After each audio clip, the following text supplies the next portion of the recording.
Hallelujah ஸ்தோத்திரம், hallelujah ஸ்தோத்திரம். யாவரும் ஆண்டவரை துதிப்போம். ஆண்டவரே துதிக்கிறோம், இயேசுவே துதிக்கிறோம், பிதாவே துதிக்கிறோம். அல்லேலியா ஸ்தோத்திரம். எஸ்ராவின் புஸ்தகம் 8வது அதிகாரம் 21வது வசனம். அப்பொழுது நாங்கள் எங்கள் தேவனுக்கு முன்பாக எங்களை தாழ்த்துகிறதற்கும் எங்களுக்காகவும் எங்கள் பிள்ளைகளுக்காகவும் எங்கள் சகல பொருட்களுக்காகவும் செவ்வையான வழியை தேடுகிறதற்கும் நான் அங்கே அந்த அகாவா நதியண்டையிலே உபவாசத்தை கூறினேன். வாசிக்க கேட்டதான வசன பாகமானது வேத பாரகனாகிய எஸ்ரா தன்னோடு கூட இருக்கக்கூடியதான 2000 ஜனங்களுக்கு கட்டளையிட்டு சொன்னதான உபவாசத்தை குறித்த காரியம்.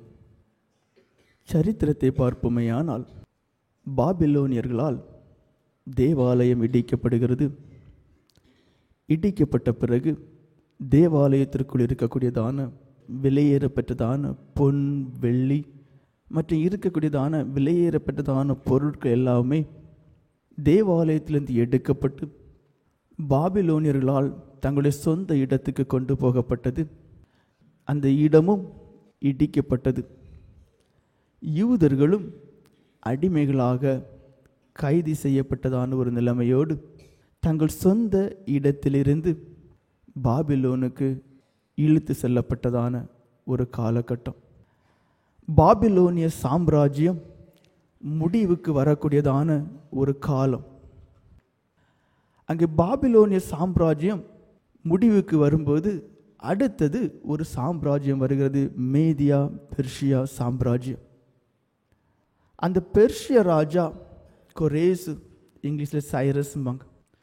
அந்த கொரேசு பட்டத்துக்கு வந்த பிறகு வந்த முதலாவது வருஷத்திலே தேவ ஆவியானவர் அவனுடைய ஆவியை தூண்டினார் என்று சொல்லப்பட்டிருக்கிறது. 1வது அதிகாரம் 1வது வசனம் வாசிங்கள்.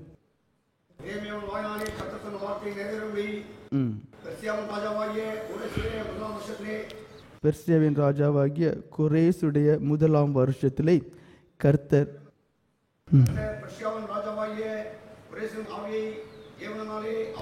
பாருங்கள், அநேக ரகசியங்கள் இருக்கிறது. அதில் ஒன்று பார்ப்பீர்களே, ஆனால் யூதன் அல்ல ராஜா, அவனுக்கு தேவனை பற்றியே தெரியாது. ஆனால் எரேமியாவுக்கு அப்பொழுதே கொடுக்கப்பட்டதான வேத வாக்கியம் நிறைவேண்டியது இருக்கிறது. மறுபடியும் தேவாலயம் திரும்ப கட்டப்பட வேண்டியதாக இருக்கிறது. அல்லேலூயா ஸ்தோத்திரம், அல்லேலூயா ஸ்தோத்திரம். அப்படியானால் அடிமைகளாக போனவர்கள் முதலிலே அடிமைத்தனத்திலிருந்து விடுவிக்கப்பட வேண்டும். அடிமை என்ற நிலையிலிருந்து மறுபடி என்ன செய்ய வேண்டும்? தங்களுடைய சொந்த இடத்திற்கு வர வேண்டும். அதன் பிறகு என்ன செய்ய வேண்டும்? அதை கட்டி எழுப்ப வேண்டும். ரெண்டுமே மிகவும் கஷ்டமான காரியம். அடிமைகளாக இருப்பார்களேயானால் அந்த ராஜா அவர்களை விடுவிக்க வேண்டும். அடுத்தது அடிமைகளாக போகும்போது அவர்களுக்கு என்று எதுவுமே இருக்காது. அவருடைய எல்லாமே சூறையாடப்பட்டு போய்விடும், எல்லாமே கொள்ளையடிக்கப்பட்டு போய்விடும். அப்படியானால் தேவாலயத்தை சாலமோன் கட்டினதை போன்று இல்லை, அதோட கொஞ்சம் குறைவான விதத்திலே கட்ட வேண்டுமே. ஆனால் தங்கம் தேவை, வெள்ளி தேவை மற்றும் விலையுயர்ந்த பொருட்கள் தேவை. அப்படியானால் கொள்ளை அடித்தவர்கள் அதை திருப்பி கொடுத்தால் மாத்திரம்தான் அப்படிப்பட்டதான ஒரு காரியம் முடியும். இல்லை என்றால் எப்பொழுது சம்பாதிக்க போகிறார்கள்? அதனாலே வாக்குத்தத்தங்களிலே உண்மை உள்ளதான தேவன் என்ன செய்கிறார்? அதற்கு எல்லாவற்றையும் எளிதாக செய்யக்கூடியதான மனுஷனை முன்குறிக்கிறார். அந்த கோரேசுக்குள் அங்கே கிரியை செய்கிறார். மறுபடியும் வாசிங்கள்.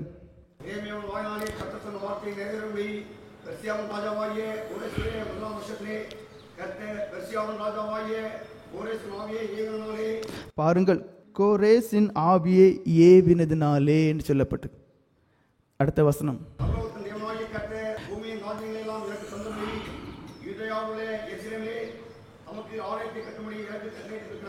பாருங்கள், என் கட்டளை யாருக்கு போயிருக்கு பாருங்க, என்ன ஒரு மனுஷனுக்கு போகுது. அப்படி சொன்னதுனாலேயே என்ன செய்கிறார்? அந்த நாட்களிலே செருபாபேல் உண்டு. அந்த செருபாபேலை அங்கே என்ன நியமிக்கிறான்? அந்த செருபாபேலோடு கூட 50,000 ஆட்கள் யூதர்களை அவன் அனுப்பக்கூடியவனாக இருக்கிறான். ஏராளமான பொன், வெள்ளி மற்றும் தேவாலயத்துக்கு தேவையான பொருட்களை கொண்டு போகவும் அனுமதி கொடுக்கிறான். அப்படி கொண்டு போகிறதுனாலே செருபாபேல் மூலமாக அங்கே என்ன நடக்கிறது? தேவாலயத்தை கட்டி முடிக்கிறதான ஒரு காரியம். தேவாலயத்தை கட்டி முடிக்கிறார்கள். அதற்கும் எஸ்ராவுக்கும் எந்த விதமான தொடர்பும் கிடையாது. அந்த கொரேசினுடைய வாழ்க்கை முடிந்த பிறகு அடுத்தது பட்டத்துக்கு வரக்கூடியதான ராஜாவினுடைய பெயர் அர்தசஷ்டா. இந்த ராஜா பட்டத்துக்கு வரும்போது எஸ்ரா அவன் ஆசாரியனாக இருந்தாலும் கூட அங்கே ஆசாரிய பணி செய்ய முடியவில்லை. ஏன்னால் அங்கே உள்ள அப்பொழுதுள்ள ஆசாரிய முறைப்படி பலி பல காரியங்கள் செய்யணும், அப்படி எதுவுமே செய்யவில்லை. ஆனால் அவனின் நியாய பிரமாணங்களை, இந்த டோரா என்கிறதான 5 புஸ்தகங்களையும் நன்கு படித்தவனாக இருக்கிறான். அதான் அங்கு தெளிவு உத்தம வேதபாரகன் என்று எஸ்ராவை குறித்து சொல்லப்பட்டிருக்கிறது. டோரா என்றால் 5 புஸ்தகம்: ஆதியாகமம், யாத்திரையாகமம், லேவியராகமம், எண்ணாகமம், உபாகம். இந்த 5ஐயும் நன்கு படித்தவன் தான் வேதபாரகனாகிய எஸ்ரா. இவனுடைய வேலையினை அதை ஜனங்களுக்கு போதிக்கிறது, கண்டிப்பாக கட்டளையாக சொல்லி உணர்த்துவது. இது ராஜாவுக்கு தெரியும். அதனால்தான் எஸ்ராவின் கையில் அந்த பொறுப்பை ஒப்புக் கொடுக்கிறார். 50,000 யூதர்கள் போனார்கள். இன்னும் ஏராளமான யூதர்கள் இருக்கிறார்கள். அதிலும் விருப்பமுள்ள 2,000 யூதர்களை கூட்டிக் கொண்டு போகிறார். அதில் அநேகர் ஆசாரியர்கள், லேவியர்கள். அப்படி கொண்டு போகிறதான அந்த ஒரு சூழ்நிலையில் தான் உபவாசத்தை எடுத்துக்கொள்கிறார். ஒரு நதி அண்டையிலே ஜனங்களை எல்லாவற்றையும் கூட்டி சேர்த்த பிறகு அவன் என்ன சொல்கிறான்? உபவாசம் எடுக்க வேண்டும் என்று. 21வது வசனத்தை மறுபடியும் வாசிங்க.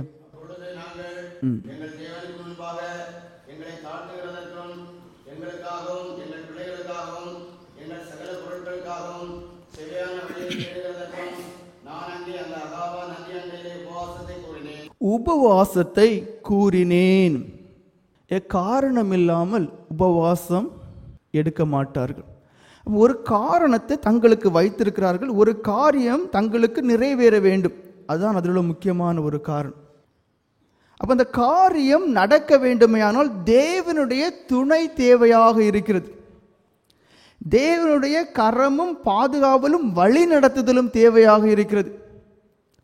அப்போ தேவனுடைய கரம் என் மீது இருக்க வேண்டுமையானால், தேவனுடைய கரம் நான் வழி நடத்தக்கூடியதான ஜனங்கள் மீது இருக்க வேண்டுமையானால் உபவாசம் தேவை. அந்த உபவாசத்திலே முதல்ல எதற்காக அவன் சொல்கிறான்? தாழ்த்துவதற்கும் என்று.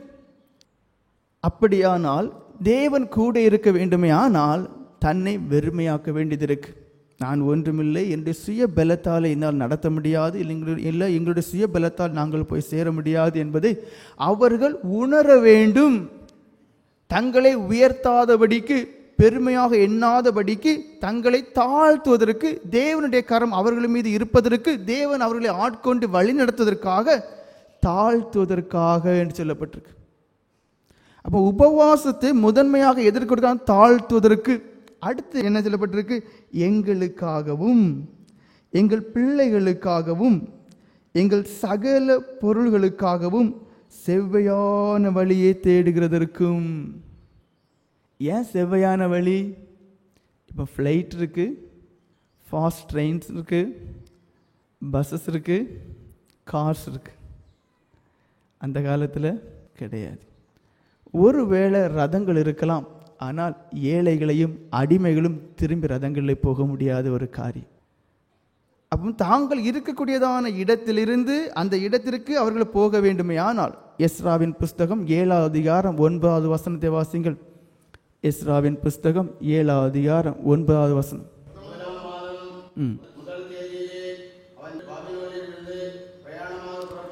பாருங்கள், பாபிலோனிலே இருக்கிறார்கள்.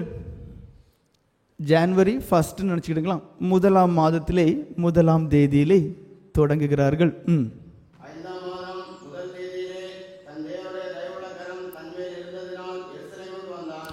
பாருங்கள். அப்படியானால் ஜனவரி, பிப்ரவரி, மார்ச், ஏப்ரல், மே மாதம் முதல் தேதியிலே எங்கே வர்றாங்க? முன்குறிக்கப்பட்டதான எருசலேமுக்கு வருகிறார்கள். அப்படியா 4 முழுமையான மாதங்கள் இந்த ஜனங்கள் பிரயாணம் பண்ண வேண்டியது இருக்கு. இப்போ என்ன, எல்லா இடங்களும் ஓரளவுக்கு தார் ரோடு வந்துட்டு, பக்கத்தில் வீடுகள் வந்துட்டு, அங்கே அப்படியெல்லாம் ஒன்றுமே கிடையாது. எல்லாம் காடும் மேடுமா இருக்கும், பாதுகாவல் கிடையாது. 4 மாதங்கள் நடந்து கடந்து வர வேண்டியதாக இருக்கிறது. எந்த விதமான பாதுகாவலும் கிடையாது. அதற்கு முக்கியமான ஒரு காரியத்தை சொல்லுகிறேன். 8ஆம் அதிகாரம் 22ஆவது வசனத்தை வாசிங்க.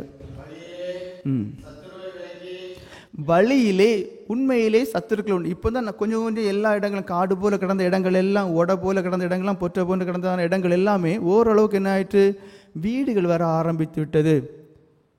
10, 40 வருஷம் 50 வருஷத்துக்கு முன்னாடியெல்லாம் பார்த்தா இப்படிலாம் ஒன்றும் கிடையாது. அப்போ எத்தனையோ நூற்றாண்டுகளுக்கு முன்பான சம்பவமாக சொல்லப்பட்டிருக்கிறது. வழியிலே பாருங்கள், வழியிலே கண்டிப்பாக சத்துருக்கள் உண்டு.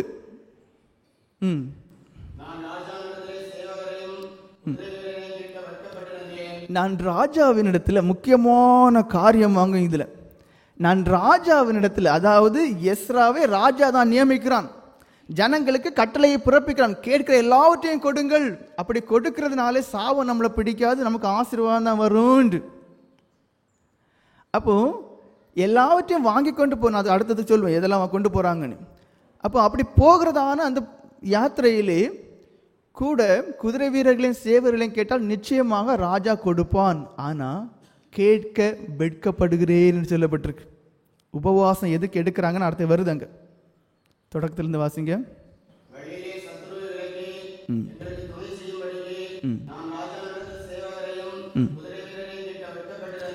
நான் கேட்க வெட்கப்பட்டிருந்தேன். காரணம் என்ன தெரியுமா?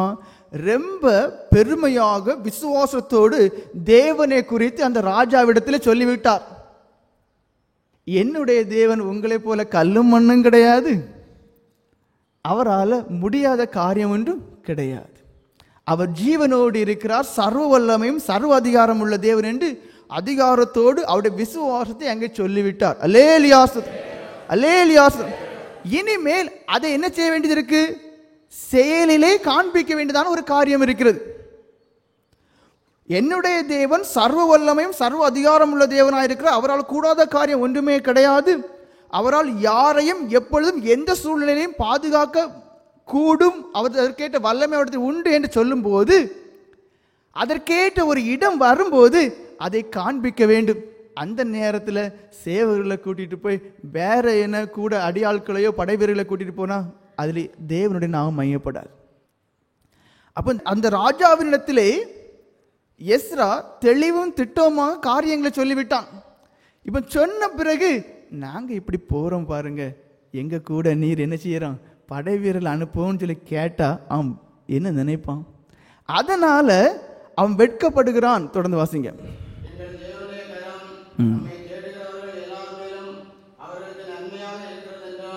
அதாவது தெளிவா சொல்லப்பட்டு பாருங்க, எங்கள் தேவனுடைய கரம் நம்மை தேடுகிறவர்கள் எல்லார் மேலும் அவர்களுக்கு நன்மையா இருக்கிறது. அப்படின்னு அந்த கரம் ஒருபோதும் மாறாது.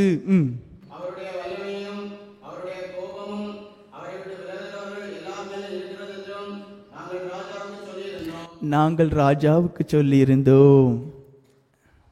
அப்போ தேவனை குறித்து தெளிவும் திட்டமாக அந்த ராஜாவுக்கு சொல்லி இருந்தார்கள். சொன்னது தனக்கு ஞாபகமும் இருக்கு. அப்ப நமக்கும் எப்படி நம்முடைய தேவனை குறித்து சரியான அறிவு நமக்குள்ள இருக்கிறது. ஆனால் சூழ்நிலைகள் சந்தர்ப்பம் வரும்போது என்ன செய்யறோம்? தேவனை மாத்திரம் அப்படியே ஒதுக்கி வச்சுட்டு என்ன செய்யறோம்? எல்லா காரியங்களுக்கும் வேற வழி உண்டா என்று பார்க்கிறோம். அதாவது இங்கே ராஜாவிடத்தில் மாத்திரம் தான் சொன்னாங்க, ராஜாவிடத்தில் சொல்லிதான் இருக்கு. நம்ம அப்படி இல்லை, வளர்ந்தது, நம்மளை வளர்க்கப்பட்ட விதங்கள், நாம் அறிந்தது, வேதாகமத்தின் மூலம் படித்தவைகள், கேட்கக்கூடிய சுவிசேஷம் மூலம் அறிகிறது, எல்லாமே பார்த்தால் தேவனை குறித்து சரியான அறிவு நமக்கு இப்போ உண்டாயிருக்க வேண்டும். அப்படியானால் நாம் வணங்குறதான தேவன் ஜீவனோடு இருக்கிறார். அப்ப எந்த ஒரு காரியத்திற்கும் முதலிலே அவருடைய காலில் விழ வேண்டும், அவருடைய சகாயத்தை தேட வேண்டும். எப்படி இருக்கும்? கிறிஸ்தவங்க தான் நம்ம, ஆண்டவருடைய ஜனம் தான் சொல்றோம். நம்முடைய கிரியை எப்படி இருக்கு? சாட்சியா இல்ல. எஸ்ரா அப்படி இல்ல. உத்தம வேதபாரகன். அவன் எப்படி இருந்தானோ உத்தம வேதபாரகன். யதார்த்தமா வேத வசனத்தின்படியே தன்னை காத்து நடத்தி கொண்டதான ஒரு மனுஷன். இது ஒரு காலம், கடைசி காலம், சூழ்நிலைகள், சோதனைகள், நெருக்கங்கள் நிறைந்த ஒரு காலம். ஆனால் தேவனை யதார்த்தமாக பிடித்து வாழ வேண்டியதான ஒரு சூழ்நிலை இருக்க வேண்டியதான ஒரு காலம். சாட்சிகளாக நம்மை காண்பிக்க வேண்டியதான ஒரு காலம். அது சாதாரண காரியம் கிடையாது. தெளிவாக சொல்லப்பட்டிருக்கு. எப்படி? என் தேவனை குறித்து எல்லாம் சொல்லிட்டேன், இனி அதுக்கு மாறி, அதுக்கு நேர் எதிராக எனக்கு ஆட்கள் வேணும், படைவீரர்கள் வேணும் கேட்பதற்கு எனக்கு வெக்கமா இருக்கு. அதனால என்ன செய்தான்? நதி அண்டையில் வந்தாச்சு, கொஞ்சம் நில்லுங்க. என்ன செய்வோம்? எல்லாரும் உபவாசம் இருப்போம். அந்த உபவாசம் ரொம்ப தேவை. காரணம் என்ன? அவ்வளோ பொன்னும் வெள்ளியும் வேற தேவையான காரியங்கள் எல்லாவற்றையும் கொண்டு போறாங்க. எஸ்ராயின் புஸ்தகம் 7ஆம் அதிகாரம் 15-18 வசனங்களை வரைக்கும் வாசிங்கள்.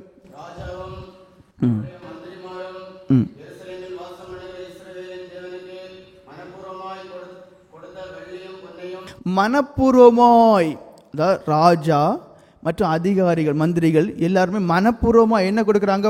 பொன்னை கொடுக்கிறார்கள், வெள்ளியை கொடுக்கிறார்கள்.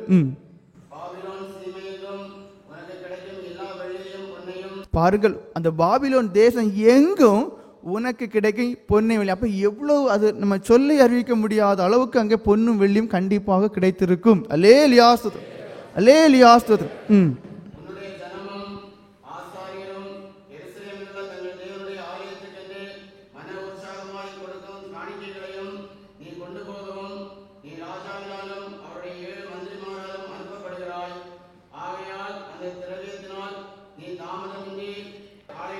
பாருங்க, பொன்னும் வெள்ளியும் மட்டும் கிடையாது, காளைகள் வருகிறது, ஆட்டுக்கடாக்களையும் ஆட்டுக்குட்டிகளையும் போஜன பலிகளுக்கு தேவையானவைகளையும் பான பலிகளுக்கு தேவையானவைகளையும் வாங்கி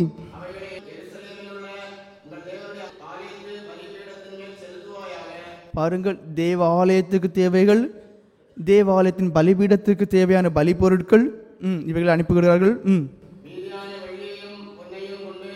பாருங்கள், அப்படியானால் ராஜாவுக்கே தெரிகிறது, மந்திரிமார்களுக்கு தெரிகிறது, இவ்வளவு பொன்னும் வெள்ளியும் இந்த ஆலயம் கட்டுறதுக்கு அதிகம்தான். ஆனா கொடுக்கிறதுல குறையல, உற்சாகமாய் கொடுக்கிறார்கள். அது தேவனுக்கு பிரியமான ஒரு காரியம். அல்லேலூயா ஸ்தோத்திரம், அல்லேலூயா ஸ்தோத்திரம். நம்ம யார்கிட்ட இருந்து பாடம் படிக்க வேண்டியிருக்கு பாருங்க? அடுத்தவங்கள்ட்ட இருந்து பாடம் படிக்க வேண்டியிருக்கு. அவர்களுக்கு தெரியுது, இந்த ராஜாவுக்கே தெரியுது, கொடுக்கக்கூடியதான பொன்னும் வெள்ளியும் பார்த்தா அந்த தேவாலய தேவைக்கு அதிகமா இருக்கு. ஆனா உற்சாகமாய் கொடுக்கிறாங்க. ஏன்? கொடுக்கிறதுனாலே தேவன் அவர்களை ஆசீர்வதிப்பார் என்று. அடுத்த வசனம் வாசிங்க. மீதியான வெள்ளியும் பொன்னையும் கொண்டு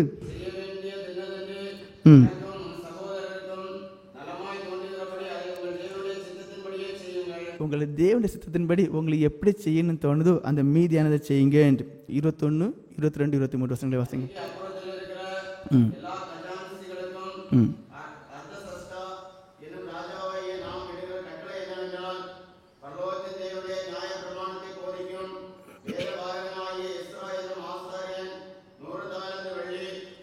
நூறு தாலந்து வெள்ளி, கோதுமையை கொண்டு போகிறார்கள். பாருங்க, திராட்சை ரசம் கொண்டு போக வேண்டியது இருக்கு. எண்ணெய், அப்புறம் கேட்கிறவைகள் எல்லாவற்றையும் கேட்கும் போது என்ன தாமதப்படுத்தாங்க, கொஞ்சம் பிந்தி தாரேன் அப்படி ஒண்ணுமே சொல்லாங்க, உடனே கொடுத்துருங்க.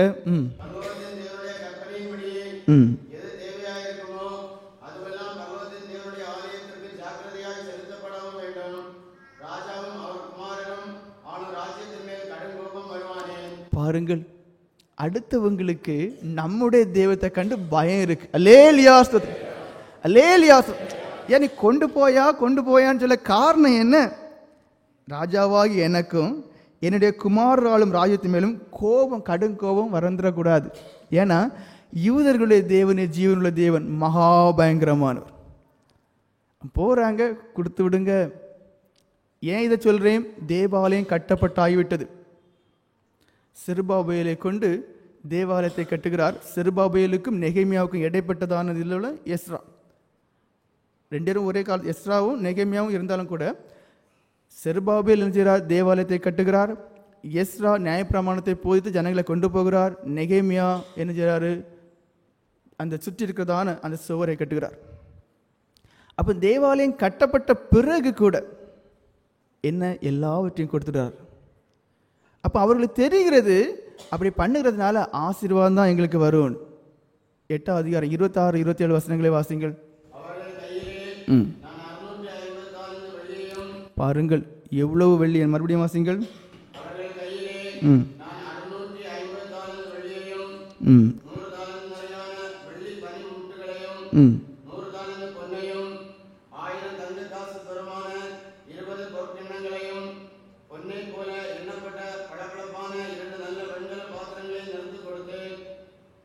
பாருங்கள், அப்போ எதற்காக உபவாசம் பண்ணுகிறார்கள்? தங்களிடத்திலே விலையேற பெற்றதான பொருட்களை வைத்திருக்கிறார்கள், அவைகளை கொண்டு சேர்க்க வேண்டும். உப்பிலிருந்து, கோதுமையிலிருந்து, எண்ணெயிலிருந்து, பொன், வெள்ளி மற்றும் தேவையான எல்லாவற்றையும். அப்போ இவர்கள் இதை கொண்டு போய் சேர்க்க வேண்டும். சாடி ஓடி ஒரு நாள் 2 நாளில் போக முடியாது. 4 முழு மாதங்கள் ஆகிறது. ராஜாவிடத்திலையும் பெருமையாக நம்முடைய தேவனை குறித்து சொல்லிவிட்டோம். ஏன்னு என்ன செய்யுது? ஆண்டவரை தான் நம்பி பிடிக்கணும், வேற வழியே கிடையாது. அப்போ என்ன சொல்கிறார்? விசுவாசம் இருக்கிறது. நாம் வணங்குறதான தேவன் ஜீவனோடு இருக்கிறார். வழிகளானது தூரமாகவும் சாதகம் இல்லாததாக இருக்கிறது. ஆனாலும் செவ்வையான வழியை தேவனாலே காட்ட முடியும் என்பதற்காக உபவாசத்தை சொல்கிறார். அப்படி உபவாசம் அவர்கள் செய்ததினாலே அவர்கள் அதன் பலனை கண்டார்கள். 23 வசனம் வாசிங்க.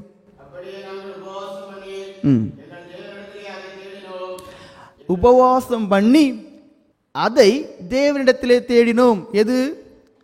தாழ்மையை, எங்களுக்கும் எங்கள் பிள்ளைகளுக்கும் நாங்கள் கொண்டு போறதான பொருட்களையும் செவ்வையான வழியிலே கொண்டு போய் சேர்ப்பதற்கான எல்லாவற்றையும் தேவனிடத்திலே தேடினோம்.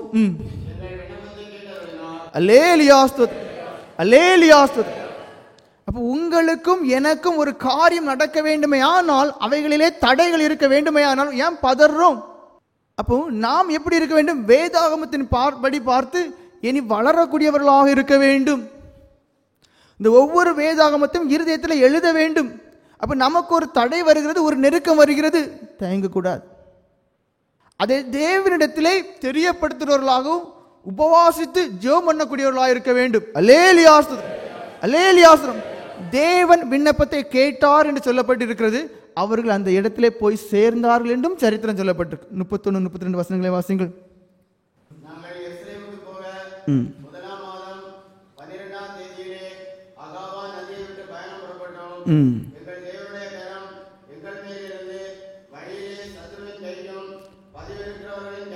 பாருங்கள், வழியிலே கண்டிப்பாக சத்துருக்கள் உண்டு. காரணம் என்ன? இதற்கு முன்பு செருபாபேலால் 50,000 பேர் கொண்டு போகும்போது இதே போன்று ஏராளமான பொன்னை வெள்ளியை கொண்டு போனார்கள். அப்போ மற்ற இடங்களில் இருக்கக்கூடிய எல்லாருக்கும் தெரியும், கொள்ளக்காரனுக்கு தெரியும், எல்லாருக்குமே தெரியும், இந்த ஜனங்கள் மறுபடியும் போகிறார்கள், பொன்னையும் வெள்ளியும் கொண்டுதான் போகிறார்கள் என்று. அப்போ யாரும் பதுகி இருக்க முடியும், தங்கி எங்கேயாவது ஒளிஞ்சு இருந்து கொள்ளையடிக்க முடியும். என காரியம் பகிரங்கமாக தெரியக்கூடியதான ஒரு காரியம். யாரும் கொள்ளையடிக்க முடியும். ஆனால் தேவன் எல்லா தடைகளையும் அகற்றினார். அல்லேலூயா ஸ்தோத்திரம், அல்லேலூயா ஸ்தோத்திரம். மறுபடியும் வாசிங்க.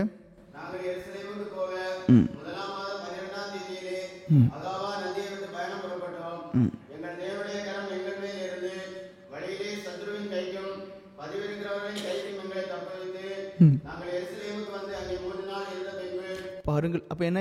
எருசலேமுக்கு வந்து சேர்ந்தார்கள், தொடங்குகிறார்கள். தொடங்கும் போது பயம் பிடிக்கிறது, திகில் பிடிக்கிறது, சந்தேகங்கள் வருகிறது. அவை எல்லாவற்றையும் தேவனிடத்திலே தெரிவிக்கிறவர்களாய் காணப்பட்டு உபவாசத்து ஜெபம் பண்ணக்கூடியவர்களாய் காணப்பட்டு அதன் மூலம் தங்களுடைய எல்லா சந்தேகத்திலிருந்து விடுவிக்கப்பட்டவர்களாக ஜெயம் பெற்றவர்களாக, நினைத்த காரியத்தை முடித்தவர்களாக காணப்பட்டார்கள். நாம் இந்த புஸ்தகத்திலிருந்து, எஸ்ரா புஸ்தகத்திலிருந்து சாட்சியாக எஸ்ரா தன்னுடைய வாழ்க்கையிலே நடந்தான காரியத்தை குறித்து சொல்லப்பட்டதான காரியங்களிலிருந்து அறிய வேண்டியதான காரியம் என்ன? நமக்கு இல்லை நம்முடைய வாழ்க்கையிலே சூழ்நிலைகள் உண்டு, நெருக்கங்கள், இவை எல்லாவற்றிலும் பிடித்து நிற்க முடியாதவைகள் வரும்போது தயங்கக்கூடியவர்களாக இருக்கிறோம். ஆனால் என்ன செய்ய வேண்டும்? தேவனிடத்தில் விசுவாசம் உள்ளவர்களாக இருக்க வேண்டும். எஸ்ராக்கு இருந்துச்சு, அதனால்தான் கேட்க வெட்கப்பட்டான் என்று சொல்லப்பட்டிருக்கு. ஆனால் இனி எப்படி இருக்க வேண்டும்? உபவாசிக்கிறவர்களாக இருக்க வேண்டும், தேவனிடத்தில் தெரியப்படுத்துவர்களாக இருக்க வேண்டும், வேதத்தின்படி ஜீவிக்கூடிய சாட்சிகளாக இருக்க வேண்டும். வேதம் சொல்லுகிறது அப்பொழுது இப்படி பாதுகாத்தார், அப்ப நம்மளை இனிமேலும் பாதுகாப்பார். அல்லேலூயா ஸ்தோத்திரம், அல்லேலூயா ஸ்தோத்திரம். கொஞ்ச காலம் தானே வாழ போறோம், இனியாவது ஆண்டவருக்கு நீ வாழ்ந்துட்டு போவோம். என்ன தேவையா இருக்கு? உபவாசம் தேவை. ஒவ்வொருத்தர்களுக்குள்ளும் ஒரு தீர்மானம் இருக்க வேண்டும், ஒரு எதிர்பார்ப்புகள் இருக்க வேண்டும். இந்த காரியத்துக்காக இன்றைக்கு ஜெபம் பண்ண போகிறேன், அதை தேவன் எனக்கு வெற்றியாக, ஜெயமாக, விடுதலையாக அமைத்து தருவார் என்றதான விசுவாசம் நமக்கு வேண்டும். காரணம் இல்லாமல் ஜெபம் பண்ணாதீர்கள். ஒரு காரணம் இருக்க வேண்டும், அதை நிச்சயமாக தேவன் எனக்கு விடுதலையாக அமைத்து தருவார் என்றதான விசுவாசம் நமக்கு வேண்டும். அதே என்ன? தேவனிடத்திலே உபவாசத்தோடு ஜெபத்திலே தெரியப்படுத்த வேண்டும். அப்ப முதல்ல நமக்கு என்ன தேவையா இருக்கு? நம்முடைய இருதயம் மாறின ஒரு அனுபவம் வேண்டும். சின்ன ஒரு எடுத்துக்காட்டை மாத்திரம் சொல்லிடுறேன். தானியேல் தீர்க்கதரிசியின் புஸ்தகம் 4 அதிகாரம் 16வது வசனம் வாசிங்கள். அவனுடைய இருதயம் நேபுகாத்நேச்சருடைய இருதயம் மனுஷ இருதயமாயிராமல்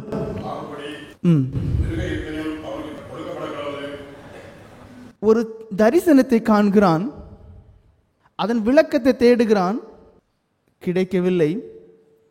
தானியேல் மூலம் அதை பிறகு அறிந்து கொள்கிறான். முதலிலே தன்னுடைய தரிசனத்தை சொல்லக்கூடியதான காரியத்தில் வரக்கூடியது. மறுபடியும் வாசிங்க. அதாவது தரிசனத்திலே வானத்திலிருந்து ஒரு பரிசுத்தவான் இறங்குறது, அந்த காரியங்கள் அப்புறம் சொல்லக்கூடியதான ஒரு காரியத்துக்கு தான் சொல்லப்பட்டிருக்கு. மரம் வெட்டப்படும், ஆனால் அடிமரம் மாத்திரம் தான் இருக்கும். அதுக்கப்புறம் என்ன? அவனுடைய இருதயம் மனுஷ இருதயத்திலிருந்து மாறி மிருக இருதயம் அவனுக்கு கொடுக்கப்பட கடவுது. தரிசனம் சொல்லுது. அவனுடைய அகந்தை நிமித்தம், பெருமை நிமித்தம், இருமாப்பின் நிமித்தம் அவனுக்கு இப்படிப்பட்ட சம்பவம் வரப்போகுது. ஆனால் இந்த சம்பவம் தரிசனத்தை கண்டு 12 மாசங்கள் கழிந்த பிறகு நடக்கிறது. ஏன் 12 மாசம் டைம் கொடுக்குறாரு? உணர்வடையில, இருதயம் மாறல, கல்லு போல தான் இருக்கு. சொன்ன வாக்கின்படியே நடந்து நிறைவேறுகிறது. 33வது வசனம் வாசிங்க.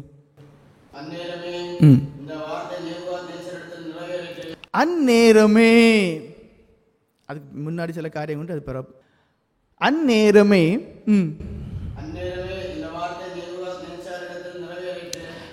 நேபுகாத்நேச்சரிடத்தில் நிறைவேறிற்று. அப்படின்னா எப்படி? மனுஷனா தான் இருந்தான், fraction of the second he lost his mind. அப்படின்னு என்ன சொல்லுவாங்க? அந்த புத்தி வேலை செய்யறது மாறிட்டு நொடி பொழுதுல மனுஷ இருதயம் மாறி அவன் மிருக இருதயமுடையவனாய் மாறுகிறான். அது தெளிவா சொல்லப்பட்டிருக்கு. வாசிங்க தொடர்ந்து. மாடுகளை போல புல்லை மேய்ந்தான். ராஜா வாங்கும்.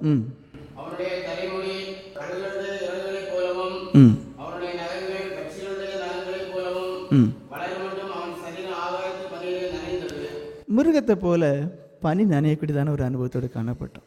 இது எதுக்கு சொல்றேன்?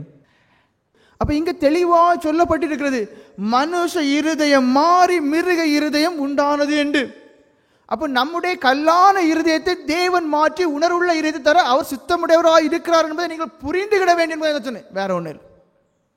மனுஷ இருதயத்தை மாற்றி மிருக இருதயத்தை கொடுத்தார். நமக்குள்ள இருக்கிறது கல்லான இருதயம், உணர்வில்லாத இருதயம், பாவத்தையும் அக்கிரமத்தையும் நடப்பிக்கூடிய கெட்ட இருதயம். அப்ப இந்த இருதயத்தையும் நொடி பொழுதிலே, அந்த நேரத்திலே, அந்த க்ஷணத்திலே, அப்பொழுதே மாறினதுன்னு சொல்லப்பட்டிருக்கு. அப்போ நாம் விசுவாசமுடையவர்களாய் இருப்போமே ஆனால், விசுவாசத்திலே ஜெபத்திலே ஆண்டவருக்கு பிடிவாதமாய் கேட்போமே ஆனால், இந்த நேரத்திலே அல்லேலூயா ஸ்தோத்திரம், அல்லேலூயா ஸ்தோத்திரம். இந்த நேரத்திலே தேவன் நமக்கு நாம் விரும்புகிற ஆசீர்வாதத்தை தருவார். அதான் நீங்க புரிஞ்சுக்கிட வேண்டும். இனியும் சந்தேகத்துக்கு இடம் கொடுக்காதுங்க. நமக்கு அதாவது ஆண்டவராலே கிரியை செய்ய முடியாத அளவுக்கு நமக்குள்ள சந்தேகம் இருக்கு. நீங்க ஜெபம் பண்றது உண்மை, நீங்க கத்துறது உண்மை, நீங்க ஆண்டவரே சொல்லி கூப்பிடுறது உண்மை. ஆனா சந்தேகம் உங்களுக்குள்ள நிறைஞ்சிருக்கு. கிடைத்ததை அனுபவிக்க முடியவில்லை, கிடைத்ததை கிடைக்கவில்லை என்று நம்புகிறீர்கள். அதனால என்ன? தேவனை நாம் மையப்படலை. அதனால என்ன? அது உங்களுக்கு எடுக்கப்பட்டு போகுது. அப்ப நாம் என்ன செய்ய வேண்டும்? விசுவாசம் உடையவர்களாய் காணப்பட வேண்டும். நிச்சயமாக நான் இன்று இந்த காரியத்திற்காக ஜெபம் பண்ணுவேன், அந்த காரியம் தேவனாலே எனக்கு இன்று வாய்க்கும். அல்லேலூயா, அல்லேலூயா. அதனால தான் தெளிவும் திட்டமாக சொல்றேன். நீங்க ஜெபம் பண்ணுகிறதல்ல, விசுவாசத்தோடு உபவாசத்தோடு தேவனுக்கு உங்களுடைய காரியங்களை தெரியப்படுத்ததான் முக்கியங்கிறதுக்கான இவ்வளோ தெளிவாக சொல்றேன், இல்லைன்னா சொல்ல மாட்டேன். அதனால இப்ப ஜெபம் பண்ண போகிறோம். என்ன செய்ய வேண்டும்? விசுவாசிக்க வேண்டும். நான் என்னென்ன காரியங்களுக்காக ஜெபம் பண்ண போகிறேன்? மனுஷ இதயத்தை மாற்றி மிருக இதயத்தை கொடுத்தார். 7 வருஷம் அப்படிதான் இருந்தான். பனியில தான் அவங்க சரியா நனைஞ்சிச்சு. அதுக்கப்புறம் தான் புத்தி உண்டாச்சு. அது வேற காரியம். அப்போ தேவனாலே அப்படி மாற்ற முடியுமே. ஆனால் கல்லான இருதயத்தை, கெட்ட இருதயத்தை, அசுத்த இருதயத்தை, இச்சைகள் நிறைந்த இருதயத்தை என்னுடைய தேவனாலே, எனக்காக பாடுபட்டதான என்னுடைய தேவனாலே பரிசுத்த இருதயமாக, பாவமற்ற இருதயமாக, பாவம் செய்ய தெரியாத சிறு குழந்தையின் இருதயமாக, அல்லேலூயா ஸ்தோத்திரம், அல்லேலூயா ஸ்தோத்திரம், என் தேவனாலே மாற்ற முடியும். அதான் நீங்க விசுவாசிக்க வேண்டும். இந்த விசுவாசத்தோடு எல்லா காரியங்களுக்காக ஜெபம் பண்ணுங்கள். உங்களுக்காகவும் உங்களுடைய குடும்பத்தில் இருக்கதான பிரச்சனைகள், கஷ்டங்கள் மாறி போகிறதற்காகவும், இந்த சபைக்காகவும், ஊழியக்காரர்களாகிய அடியார்களுடைய சுகம்பல ஆரோக்கியங்களுக்காகவும், கடன் கஷ்டங்கள் மாறிப்பதற்காகவும், இந்த தேசத்திற்காகவும், வாக்குத்தத்தங்கள் நிறைவேறக்காகவும், எல்லா காரியங்களுக்காகவும் ஊக்கமாக ஜெபம் பண்ணுவோம். கர்த்தர் நம்ம எல்லாரையும் ஆசீர்வதிப்பாராக. ஆமென்.